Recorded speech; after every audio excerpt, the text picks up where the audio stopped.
മഞ്ചേരി ടൗണിൽ പ്രകൃതിയോട് ഇണങ്ങിയ ഒരു സ്വപ്ന വില്ല.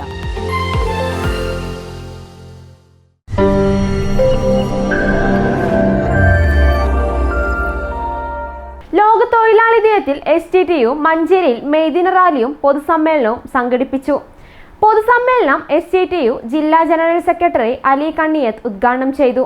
SDTU മഞ്ചേരിയിൽ സംഘടിപ്പിച്ച മെയ്ദിന റാലിയിൽ നിരവധി പേർ പങ്കെടുത്തു. തൊഴിലിടങ്ങൾ ചൂഷണമുക്തമാക്കേണ്ടതിന്റെ ആവശ്യകതയും തൊഴിലാളികൾക്ക് തൊഴിൽ സുരക്ഷയില്ലാത്ത വിധം കോർപ്പറേറ്റുകൾക്ക് വേണ്ടി തൊഴിലിടങ്ങളെ മാറ്റുന്ന സർക്കാരുകളുടെ ഇരട്ടത്താപ്പിനെയും അലി കണ്ണിയത്ത് തുറന്നുകാട്ടി. ജില്ലാ കമ്മിറ്റി അംഗം യൂനുസ് മഞ്ചേരി അധ്യക്ഷത വഹിച്ചു. ജില്ലാ കമ്മിറ്റി അംഗങ്ങളായ മുജീബ് എടക്കര, മുജീബ് CP, SDPI മണ്ഡലം ഭാരവാഹികളായ ലത്തീഫ് വല്ലാഞ്ചിറ, ബഷീർ കീഴ്ശ്ശേരി തുടങ്ങിയവർ ആശംസകൾ അർപ്പിച്ച് സംസാരിച്ചു. Manjeri area president Siddique C സ്വാഗതം പറഞ്ഞ ചടങ്ങിൽ മഞ്ചേരി യൂണിറ്റ് കൺവീനർ അലവി മുള്ളമ്പാറ നന്ദി പറഞ്ഞു. News bureau, Manjeri.